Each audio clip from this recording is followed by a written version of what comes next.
টাঙ্গাইলের ঘাটাইলে শিক্ষা সফরের বাসে ডাকাতির ঘটনায় ৪ জনকে গ্রেপ্তার করেছে পুলিশ। উদ্ধার করা হয়েছে লুট হওয়া স্বর্ণালংকার, মোবাইল সহ মালামাল।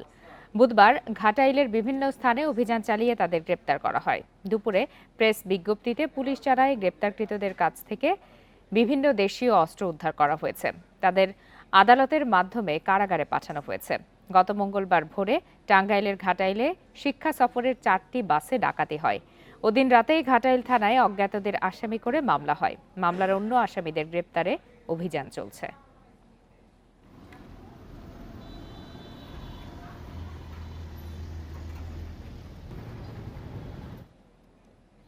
এ বিষয়ে আরো বিস্তারিত জানাতে এই মুহূর্তে টাঙ্গাইল থেকে যোগ দিয়েছেন সহকর্মী মামুনুর রহমান। মামুনুর রহমান, যে 4 জনকে গ্রেপ্তার করা হয়েছে তাদেরকে তো আদালতের মাধ্যমে কারাগারেও পাঠানো হয়েছে। বাকি যাদের গ্রেপ্তার করা হয়নি তাদের আটকে কি ধরনের অভিযান পরিচালিত হচ্ছে, সেই সাথে জানাবেন যেগুলো মালামাল ডাকাতি হয়েছিল তার সবগুলোই কি ফেরত পাওয়া গেছে কিনা? আপনার শেষ কথাতেই আসি, সব মালামাল ফেরত হয়েছে কিনা এখনো নিশ্চিত হওয়া যায়নি। আর বাকি যারা সম্পৃক্ততা রয়েছে বা এই ডাকাতের সাথে যারা সম্পৃক্ত ছিল তাদেরকে গ্রেপ্তারের অভিযান চলছে, এমন তথ্য আমাদেরকে জানিয়েছে। এর সাথে আরেকটি তথ্য যোগ করি, যে 4 জনকে গ্রেপ্তার করেছে সেখানে একটি শব্দ ব্যবহার করেছে ওই প্রেস রিলিজে, সন্দিগ্ধ 4 জন, অর্থাৎ সংদিগ্ধ শব্দটি তারা ব্যবহার করেছে। এবং এই সংদিগ্ধ শব্দটি কেন ব্যবহার করেছে এই বিষয়ে জানার জন্য আমরা টাঙ্গাইলে যিনি পুলিশ সুপার রয়েছে মোহাম্মদ মিজানুর রহমান, তার সাথে কথা বলার জন্য আমি কয়েকবার চেষ্টা করেছি মোবাইল ফোনে।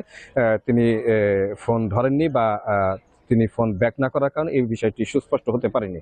এর বাইরে যদি যোগ করি, এই বিষয়টি নিয়ে কথা বলেছি এই মামলার যিনি আয়ো হয়েছেন ঘাটাইল থানার যিনি ইনভেস্টিগেশন ইনচার্জ, তার সাথে কথা বলেছি সজল খান। তিনি যেটা বলেছেন যে সংদিগ্ধ 4 জনকে ঘাটাইলের বিভিন্ন জায়গা থেকে গ্রেপ্তার করা হয়েছে এবং তাদেরকে আদালতের মাধ্যমে জেল হাজতে প্রেরণ করা হয়েছে। তো জানতে চেয়েছিলাম তাদেরকে রিমান্ড চাওয়া হয়েছে কিনা বা বাকি যারা রয়েছে তাদেরকে গ্রেপ্তার করতে এদের সহযোগিতা নেওয়া হবে কিনা। তিনি যেটা বলেছেন যে এদেরকে শুধুমাত্র আদালতের মাধ্যমে জেল হাজতে প্রেরণ করা হয়েছে এবং যিনি মামলা করেছে বাদী পরিচয় নিশ্চিত করবে এই মর্মে একটি আবেদনও তারা কোর্টে দাখিল করেছে। অর্থাৎ যিনি বাদী হয়েছেন তিনি এসে শনাক্ত করবেন যে এরা ডাকাতির সাথে সম্পৃক্ত ছিল কি ছিল না।